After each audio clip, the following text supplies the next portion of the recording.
UFC fans around the world are enraged, and rightfully so, because Dana White and the UFC matchmakers are dropping the ball with UFC 300, all right? They're not giving us what we want. And what I'm hearing some of the fans say to defend the UFC is that our expectations are too high. That we're expecting prime Conor McGregor versus Brock Lesnar, Mahatma Gandhi returning, Muhammad Ali versus John Jones. No, we're not. We just want every fight to be stylistically awesome, meaning it's going to be an entertaining banger of a matchup. And we want there to be fun, exciting names. And Yan Xiaonan versus Zhang Weili is just a regular-ass fight that could have been made on any of the 99 pay-per-views following UFC 300 before UFC 400. All right? They had 99 opportunities from UFC 201 to 299 to put on fights like Zhang Weili and Yan Xiaonan.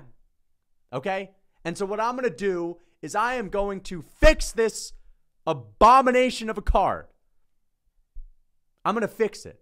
I built my own UFC 300 card, and it includes all the matchups that have been made. The Cody Brundage versus Bo Nickel matchup. It includes the Yan Xiaonan and Zhang Weili matchup. So I'm going to show you guys my card. But once again, there's an in-between between Brock Lesnar and Prime Conor and Yan Xiaonan versus Zhang Weili. There's an in-between. We're not asking for too much. I think that's such horseshit. Our expectations are too high. Too high for what? To get a good fight? Our expectations are too high? Oh, spare me. And the other argument that I cannot stand. All right, now this is the one that really pisses me off. The UFC is being left to their own devices and they're producing mediocre fights. And to defend them, some fans are saying, relax, the card isn't complete. It's not done yet. Trust them, man. Trust them. They're tone deaf. Why should we trust them? They don't know what the fans want. They're out of touch. All right? If they've already produced 4 mediocrities and 1 decent fight, which is Charles Oliveira and Arman Tsarukyan, why should we expect that they're going to change? It's by luck. It's going to be by happenstance at this point that they give us good fights. All right? I'll be surprised if they give us what we want at this point. So, again, you've already lost the argument. If you're sitting here and you're trying to tell me, relax, the card's not complete, just because the fights aren't great so far doesn't mean they're not going to... Well, that's the issue. All right? You've got 13, 14 fights. There's no excuse not to have every single one of them be great. There's no excuse. I don't want to shink in the armor. All right? This is a once-in-a-decade card. Get it right, UFC. Get it right. And I'm pissed. And I think I have a right to be pissed. Okay? Because I know that it's so easy to just make these changes. It's so easy to give the fans what we want. And the expectations, once again, they're not too high. So I'm going to show you guys the card that I made that takes into account all of the fights that are already on it, unfortunately. So let's look at the first option right now. Okay, so now I'm going to show you guys the main card that I built, and there's a couple of options for the main event. And I understand that Yan Xiaonan versus Zhang Weili is not on the screen.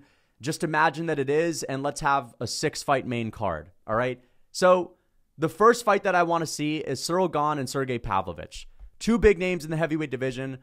A real hardcore fans fight. Again, hardcore fans. Like, I see all these comments from people like Nina Drama. When Yan Xiaonan and Zhang Weili was announced, Nina Drama commented on Dana White's post after seeing everyone's criticism, and she said, all the casuals are exposing themselves. Hardcore fans love this matchup. Yeah, that's horseshit.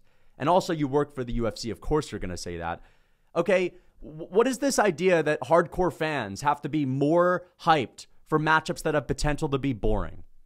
Compared to something like Cyril Gane and Sergey Pavlovich, a striker versus striker matchup. Am I a casual because I want a striking battle on UFC 300? God forbid. Okay, we have Charles Oliveira and Arman Tsarukyan. Excellent fight. I can't wait for the grappling exchanges. But let's not sit here and act like Leon Edwards and Bilal Muhammad aren't known for being boring. I know that right now they're on UFC 300 and the hardcore wannabes are saying, that's one of the best matchups you can make. It's so exciting. Yeah, nothing screams excitement like Leon 2 kicks around Edwards and Bilal remembered the decision. I want to see the fight. I personally don't think that Bilal's as boring as people like to make him seem. I think the fight has potential to be fun. But when you think of both of those guys, you think boring. You could have made this on 301. It's probably going to be on this card. It is what it is. It's a competitive fight. The two best welterweights in the world. I don't want to see Zhang Weili wrestle fuck Yan Jiaonan. I'm just not interested. Because, you know, I actually think that's probably what will happen. We'll probably see 5 rounds of wrestling from Zhang Weili. And that's not going to be very fun. All right, let me just stop myself from getting angry again. But Whittaker Usman, I have that on here too. Whittaker's got the takedown defense. Kamaru Usman's got the pressure, the heavy power, the jabs. He's going to move up into a new weight class. He looked great against Khamzat Chimaev. Make this fight. 2 big names, 2 legends, fun fight styles. Book it. And then the main event, if Dricus du Plessis beats Sean Strickland, let's do Dricus du Plessis and Adesanya. I don't love Adesanya jumping right back into a title shot, but man, for UFC 300, when there's a beef on the line, when we're going to see a great buildup, a heated rivalry, and it's probably going to be a really fun fight, I'd rather see this than Khamzat Chimaev jump in instead with his undeserved title shot. Let's let it slide this time for Izzy jumping right back into a title fight. Just for this one, because it's a fun matchup. How about that? Fun matchup. The other alternative main event I have is Adesanya versus Alex Pereira. Now, I don't think Izzy's ever going to want to fight Pereira again. He knows it's a tough matchup. He's already, you know, the guy that got the last win. He wants to end on a high note. But maybe you could entice him with a big card that's going to sell a lot.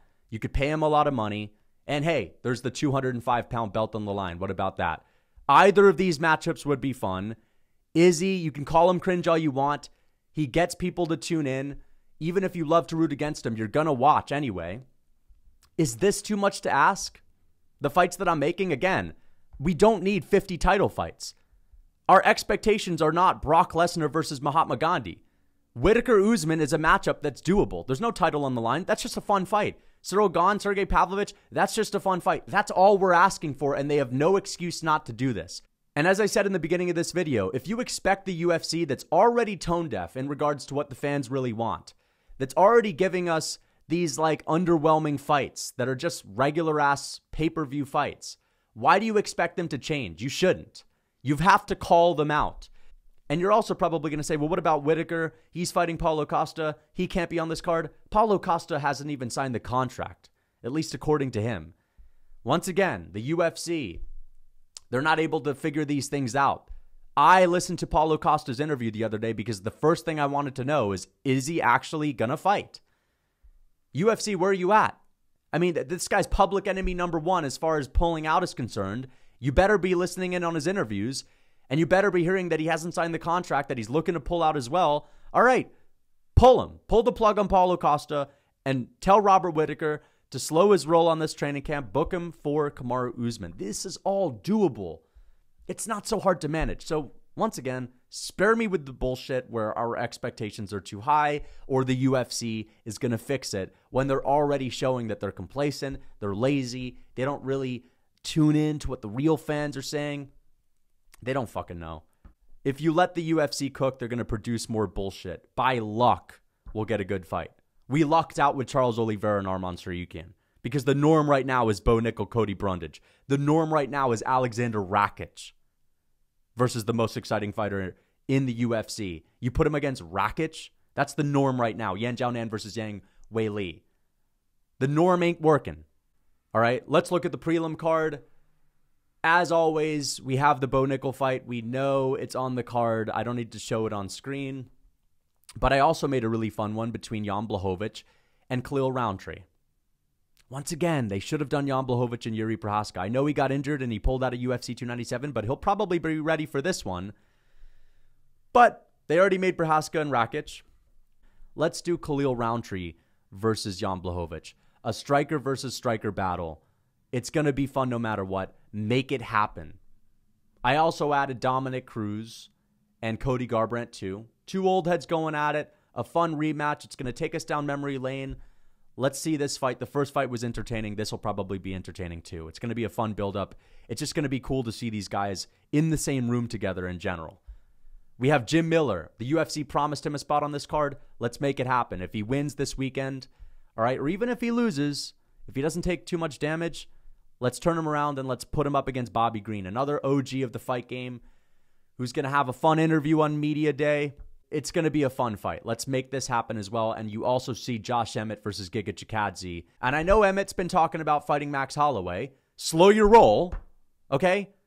Don't forget that you lost 4 fights in a row and you won 2 of them via robberies and you got your ass kicked by Yair and Ilia Topuria.